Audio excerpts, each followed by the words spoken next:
Chiropractors, are you a self-driven entrepreneur? Hi, everybody. Welcome to the KC CHIROpulse Podcast, brought to you by Katz Consultants and Chiro Health USA.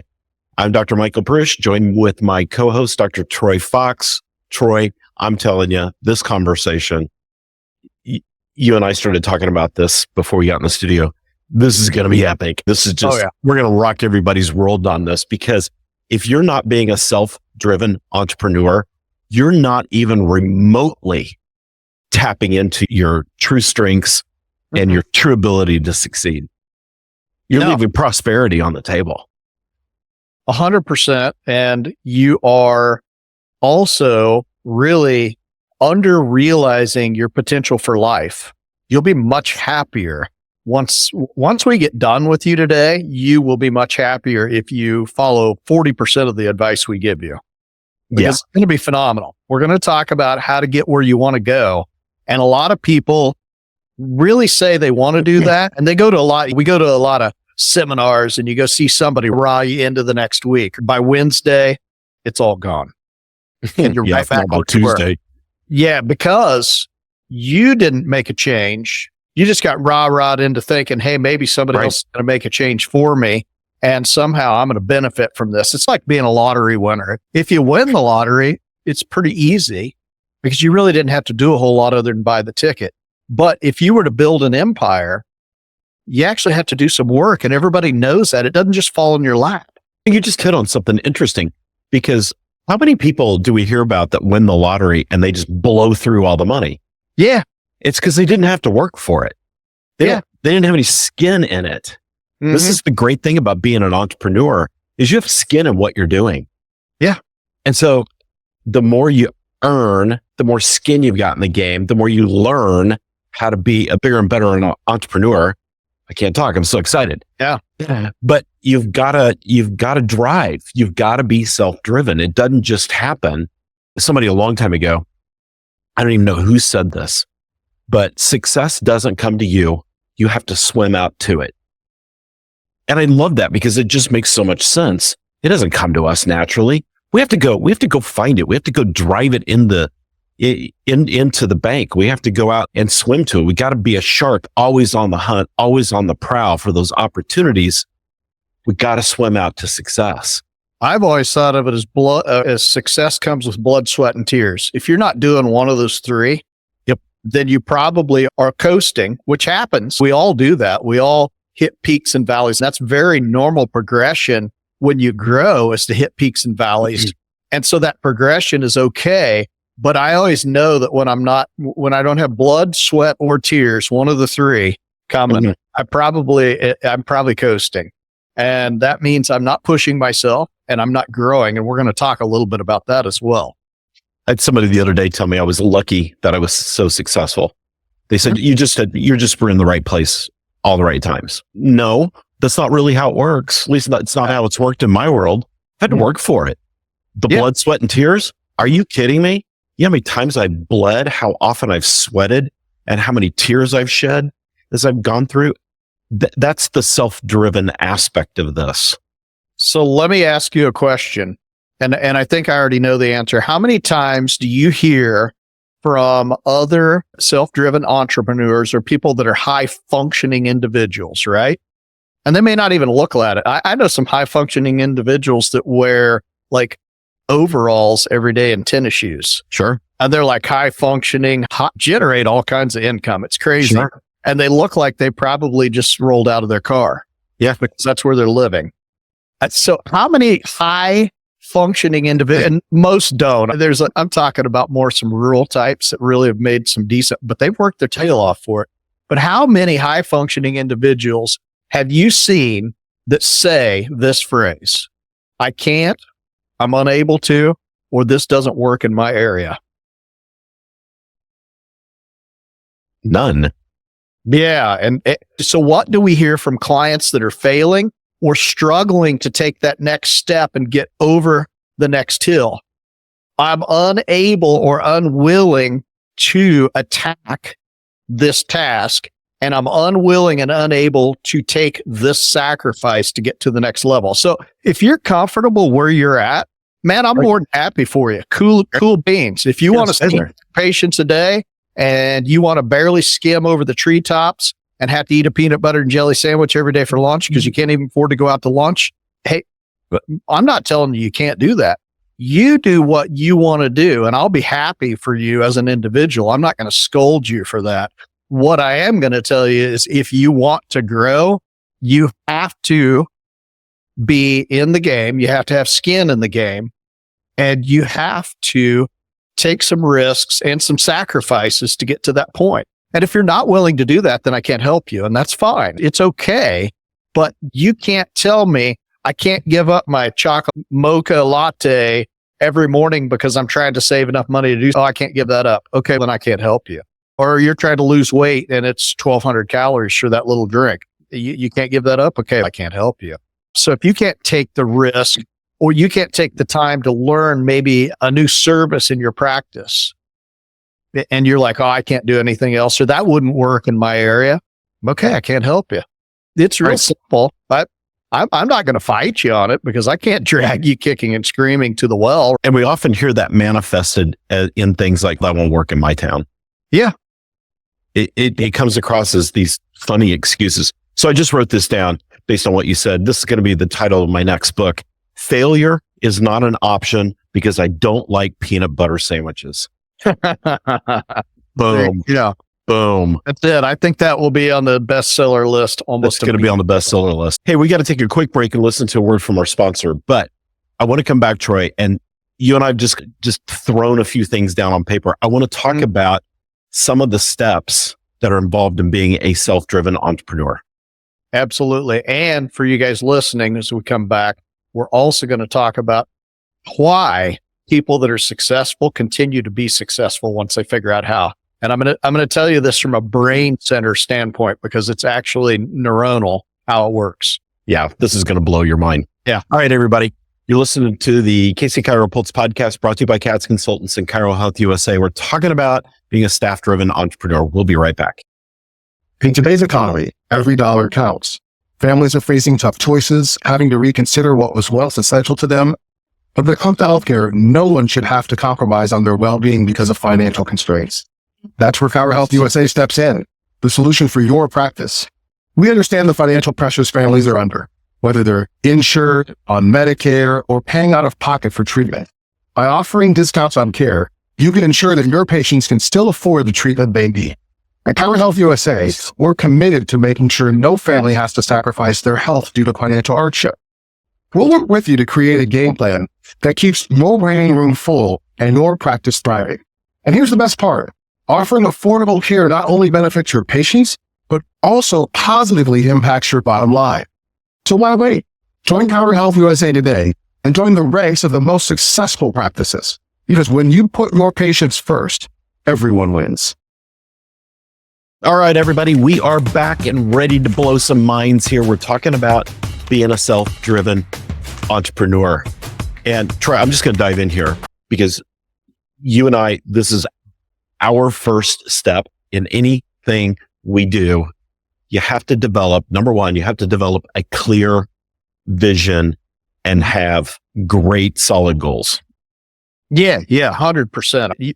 You just can't start. That is the most basic building block. And it's a stumbling block for some people because some people worry, and listen to me, folks, you worry, I'm not going to be able to achieve those goals. So what do? You procrastinate and don't write them because you don't think you're going to achieve them. So it's really a catch-22. You got to write them. But Dr. Perusich, you and I just got through with a mastermind class where instead of spending 12 months to reach a goal, what did we do?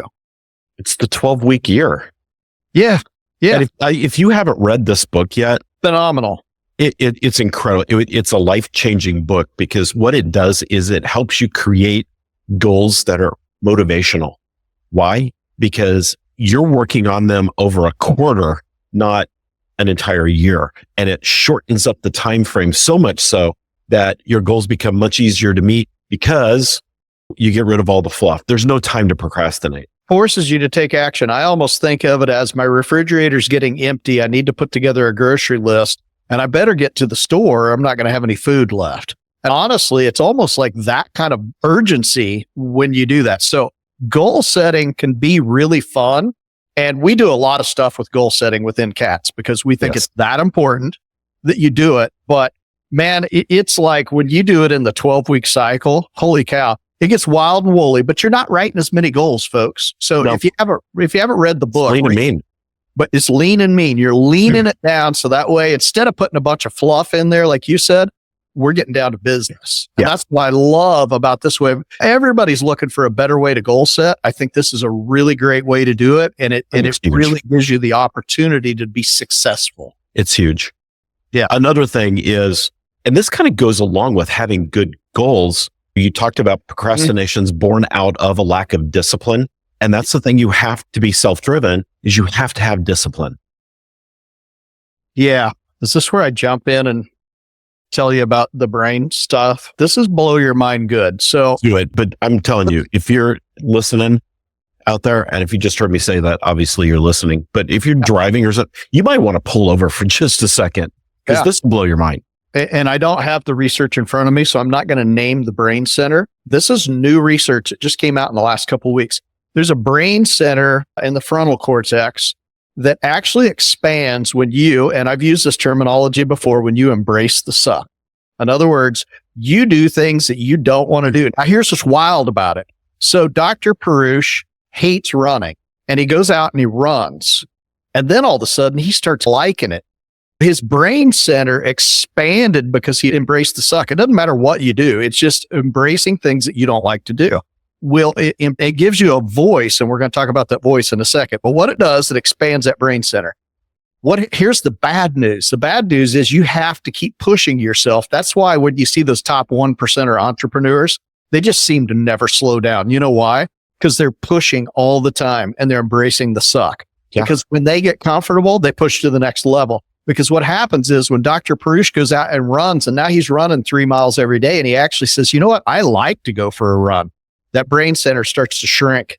Now he needs to do something else. He needs to run 100 miles, or he needs to jump through flaming hoops or something that really sucks, or maybe do some Navy SEAL training and go down and get covered in sand and grit, whatever. So let's talk about why that works for individuals. So the person that's high performing does this. They, number one, challenge themselves to things they don't want to do, not just challenging things that, I'm up for that challenge. That sounds really cool. No. Things that go, God, that sucks. I don't want to go do that. And you do it. And what happens is that little voice that's in your head that you wake up with every day. And if you don't hear this voice, you're probably listening to yourself. This voice tells you every day that you suck. You suck. What you're doing sucks. You're probably going to fail. Probably what you're going to do this time isn't going to work just because it did last time. You still suck. And it's just this constant barrage of negativity that comes into your brain. And once you start conquering that and you have some successes with things that suck, that you knew that this little voice told you couldn't do, all of a sudden you can go, you told me I couldn't do that, but I did. You told me I couldn't pass that test, but I did. You told me I couldn't build this practice, but I did. And you keep pushing and keep embracing the suck.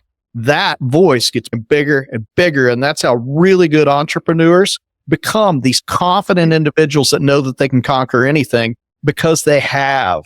And they have continued to push themselves to that point. So that's when people talk about being disciplined, there's a start of getting up in the morning. Get your butt off the couch. Absolutely. Yeah. No doubt about that. Winners win.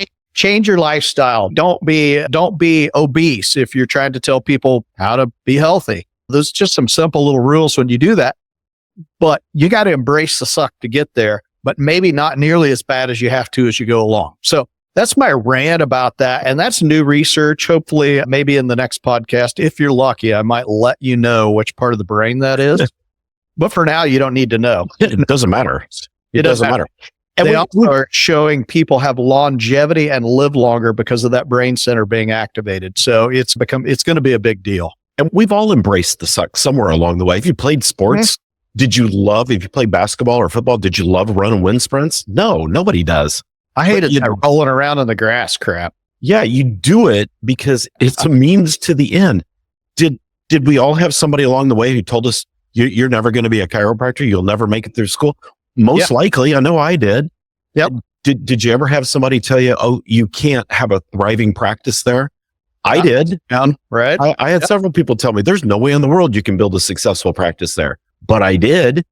Yeah. And if you have that winning mindset, then you learn how to cultivate the discipline to keep winning. And I can't wait to hear more about that brain research. That just blows me away. The other thing that we have to do is we have to continuously learn. And I don't mean CEU credits. I know everybody gets all jazzed up about going to CEU credits like you're going to learn something. And I don't mean that you can't, but is it really what your brain needs, right?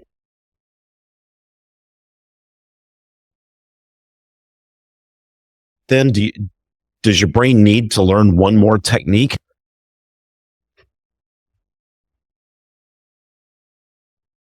Yeah, that's a challenge all the time. And I think that when we're learning, sometimes it's not always just about chiropractic. Some of it is, hey, I'm a really good chiropractor.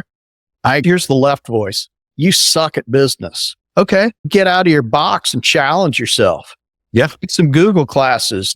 Find out from a consulting group like us, what's wrong with your business model? Because it may not be how you adjust patients, but it might be your business model does suck.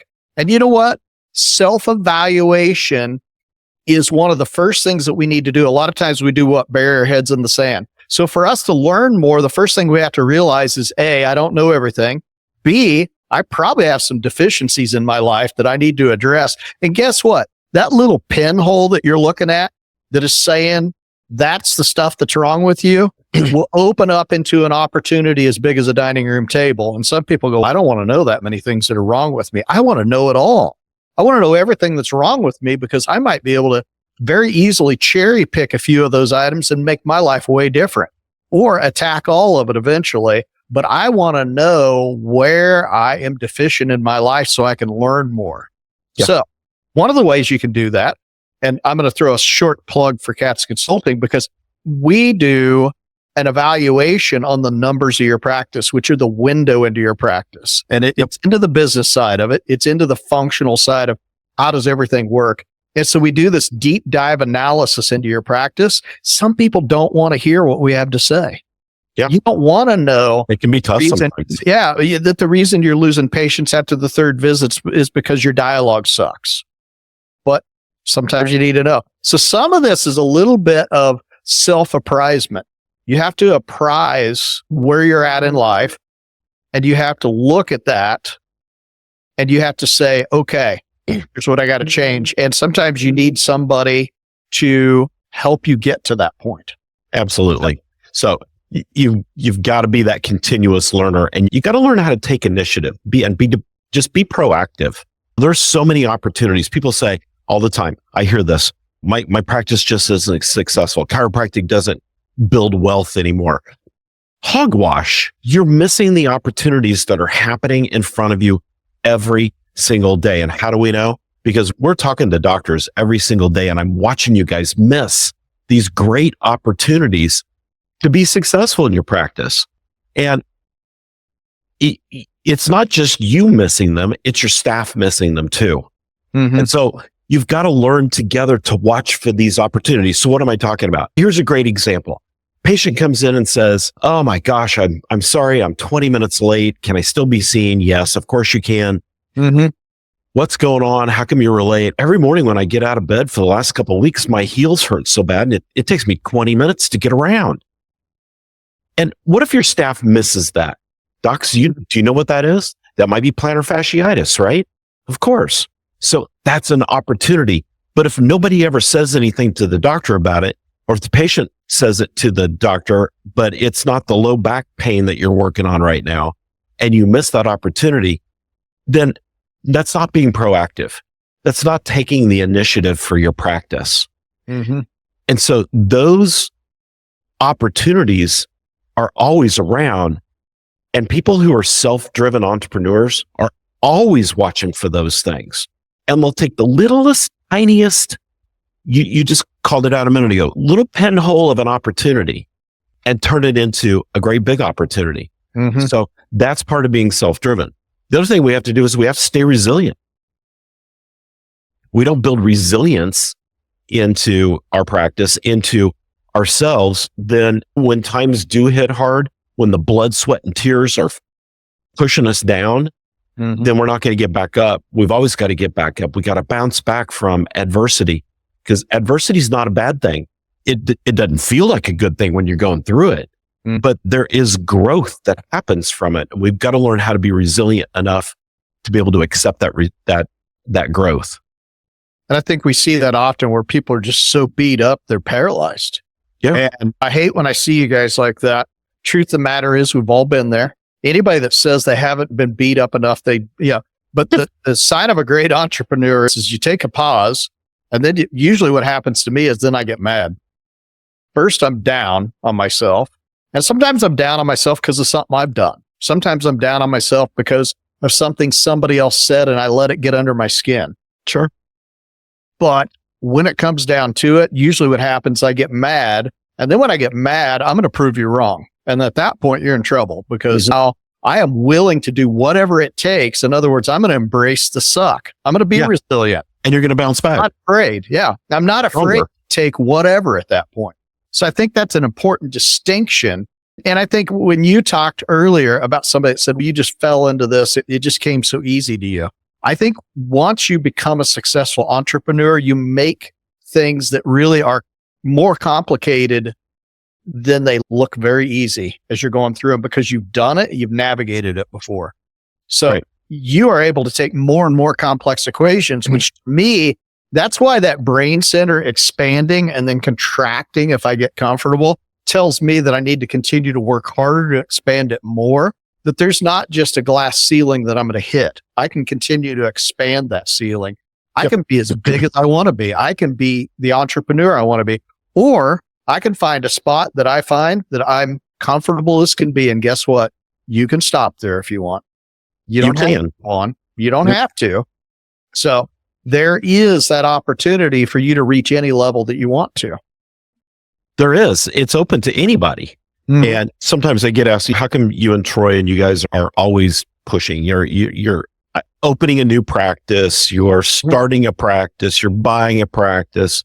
You're always adding clients for business coaching and so forth. Why do you do that? Isn't there a point at which, no, there's not, is the answer? Because we don't just embrace the suck. We're addicted to it. And pretty much. And for us, it's become a game. Maybe it's that center of the brain that's just grown out of control. I'm not sure, but this is what happens when you put yourself on a path to succeed.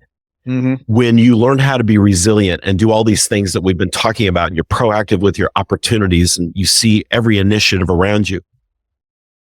Once you learn how to do that and you build that into your mantra, it becomes just very natural. It just keeps happening, and opportunities just keep jumping in front of you.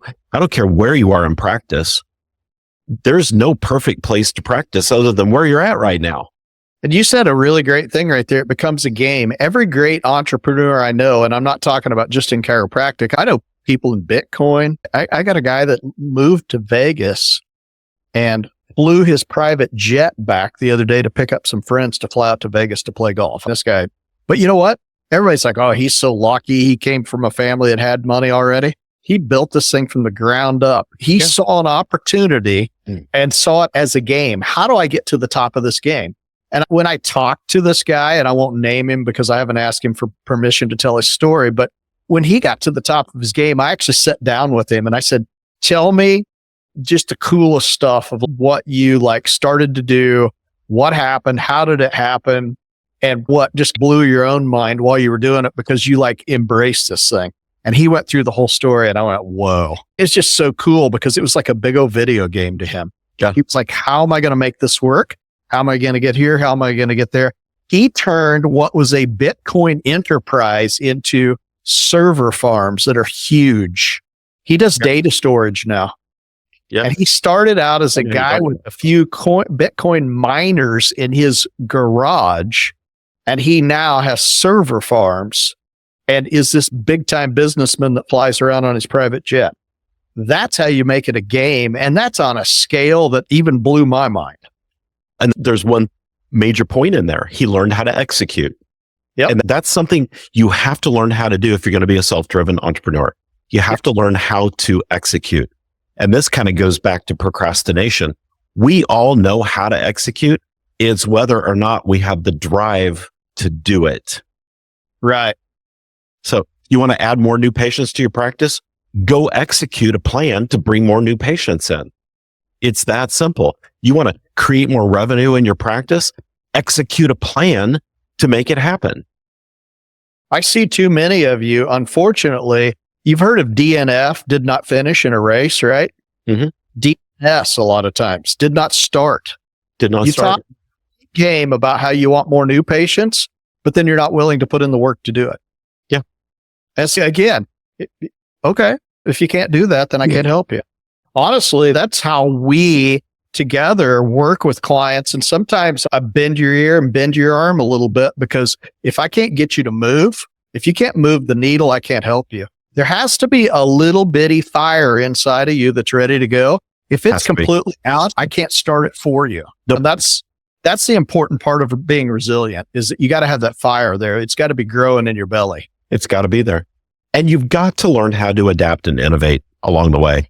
Far too often I see, and it's not just chiropractors, we see all entrepreneurs doing this to some degree, but things change. My gosh, the business world changes on a dime. And as technology grows and expands, it's changing faster and faster. Look what AI is doing to us right now. It's creating this constant flow of change and deeper thought about things. And we've got to learn how to be flexible enough to adapt along the way and innovate our business models to keep pace. Because if you don't, this is where you fall behind. This is where you fall behind the competition, because the role of innovation, the whole idea behind innovation, is staying ahead of the competition. And I'm not talking about creating a new chiropractic technique. I'm talking about a different way to approach patients. I'm talking about a different way to make yourself look in the community. How can you continue to adapt and innovate that process so that you keep putting your uniqueness out there and you keep on that self-driven path to prosperity? Everything you guys do is either involved in an event or a narrative. And what I mean by that is this. So let's use, for example, first, President Trump gets shot, right? Some guy puts out 300,000 t-shirts. 2 days later, makes $1 million. Yep. That's an event. It's not a narrative. A narrative is when you create a wellness concept or a wellness lifestyle with your patients. It takes time to develop a narrative. It doesn't happen in one day. So you have to decide, where am I at? And am I event driven? Which sometimes chiropractors get that way, especially I've had chiropractors say to me, gosh, every time I turn around, the person down the block's doing a $19.99 special. And then patients come to me, and as soon as the special goes, they leave me and go to someone else. And I'm like, one, that's a cop out. I don't buy that. I think there's a problem with your model. In other words, are you the best? Patients don't leave you because of price. My other question is, are you indispensable? In other words, are you something somebody needs? And then how do you approach the practice? Do you approach it as event after event of $15 for adjustment, x-rays, and a massage?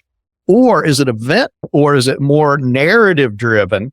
And when we talk about narrative driven practice, now all of a sudden we're creating an atmosphere. We start from day one with sight, smell, sound when you walk through the door. It goes from there where we start telling the chiropractic story and why this is important. And you live in a sickness model right now. That is a narrative. And so there's a whole different world if you're not trying to sell Trump t-shirts. In other words, if you're not just trying to get people in the door quick and easy, because we tend to lose a lot of money on those gimmicks anyway. And I call it a gimmick because I don't think it survives long term. It's certainly not the model of how you build a long-standing practice. No, there's way more to it. You need that narrative-driven practice. You can get them to the door, but are you keeping them? Yep. You talk about event. Here's a great thought. We just went through this pandemic a couple of years ago, okay? Mm-hmm. And we had to innovate how to run a successful practice during that time. We had to become incredibly adaptive to what was going on, and we had to change our practices a little bit. And those that changed and went along with what we were helping them model did fantastic. They were shooting the lights out. But let me ask you a question. Do you still have the plastic shields up in front of your front desk? Do you still have the tape on the floor for 6-foot distancing? Are you still wearing masks in your practice? If you did, are you doing temperature checks at the front door? Probably not. Why? Because you've adapted to what's happened post-pandemic. Mm-hmm. But are you continuing to innovate? That's the whole point. Adaptability and innovation have to go hand in hand. Are you just falling back to what you did before the pandemic? Because guess what? The business world never went back to where we were pre-pandemic. And if you just slid back into the old way of doing things, then you're not being innovative and you're behind. Mm-hmm. That's 100%, because if you went back to the old way, you're the only one left that didn't. Everybody else looks behind them and says, we are post-pandemic driven, whether that be in the way that you schedule patients, the way patients check in when they come into your practice. There's a lot of small changes. Did it change my adjustment? No, I still adjust patients the same way. Yeah, but it changed the entire communication model, for example. Exactly. And that's the difference. So totally different.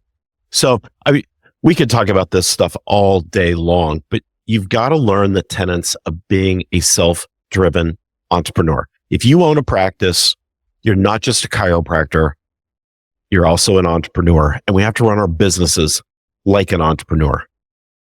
Troy, anything to add? I think we have covered a ton. And quite frankly, you're going to listen to this and you're probably going to listen to it a second time and go back and go, okay, blow my mind. This isn't a motivational speech from somebody that is trying to get you rah-rah'd. I'm just trying to tell you what really works. And here's the thing. Yeah. If you listen to what we're talking about today and you start to employ you start going with a 12-week cycle instead of a 52-week cycle, you start pushing yourself outside of your box on a regular basis. Those two little things right there are going to just absolutely send your practice through the roof and your personal life, because you're going to be a better person. 100%. 100%. All right, everybody, be sure to subscribe and share the podcast. We're growing like crazy, and that's because of you as our listeners. So we appreciate you guys out there. Hey, if you ever have a topic you want to hear us banter around, throw it our way. Send it to Troy at Katz Consultants, and we'll be happy to try to work it into our show. So on behalf of everybody at Katz Consultants, I also want to thank Chiro Health USA for being one of our sponsors.